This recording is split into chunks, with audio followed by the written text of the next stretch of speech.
নির্মাতা রায়হান রাফির সুড়ঙ্গ সিনেমার মাধ্যমে বড় পর্দায় যাত্রা শুরু করেছেন অভিনেতা আফরান নিশোর। বেশ কিছুদিন বিরতির পর এবার পরপর দুই সিনেমা নিয়ে পর্দায় ফিরছেন জনপ্রিয় এই অভিনেতা। দুটি সিনেমাই তৈরি হচ্ছে বাংলাদেশ ভারতের যৌথ প্রযোজনায়। সম্প্রতি সিনেমা দুটির প্রযোজনা প্রতিষ্ঠান এসপিএফ আলফা আই এন্টারটেইনমেন্ট এক সংবাদ বিজ্ঞপ্তিতে এই খবর জানিয়েছে। এদিকে গণমাধ্যম অনুযায়ী জানা যায়, আফরান নিশো নতুন দুটি সিনেমা পরিচালনা করছে রায়হান রাফি ও ভিকি জাহেদ। রাফি পরিচালিত নতুন এই সিনেমার নাম অসিজত, যেটি 2025 সালের রোজার ঈদে মুক্তি পাবে। দ্রুতই সিনেমাটির শুট শুরু হতে যাচ্ছে।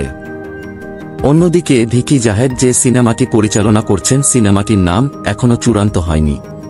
তবে এই সিনেমার মাধ্যমে বড় পর্দায় অভিষেক ঘটতে যাচ্ছে ছোট পর্দার আলোচিত এই নির্মাতার।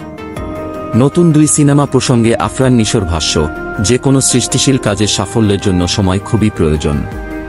সিনেমার অপরিহার্য বিষয় হচ্ছে সব ক্ষেত্রে সঠিক সমন্বয়। সমন্বয় যত ভালো হবে, সিনেমা ভালো হওয়ার সম্ভাবনা তত বেড়ে যায়। সময় দেয়া আর নেওয়ার মাঝেই ভালো সিনেমা। হারিয়ে থাকা যেমন নিখোঁজ সংবাদের আভাস দেয়, তেমনি খুঁজে পাওয়ার আগ্রহ সৃষ্টি করে। অনেক নিখোঁজের মাঝে আমি খোঁজ পেয়েছি এসপিএফ আলফা আই এন্টারটেইনমেন্টের।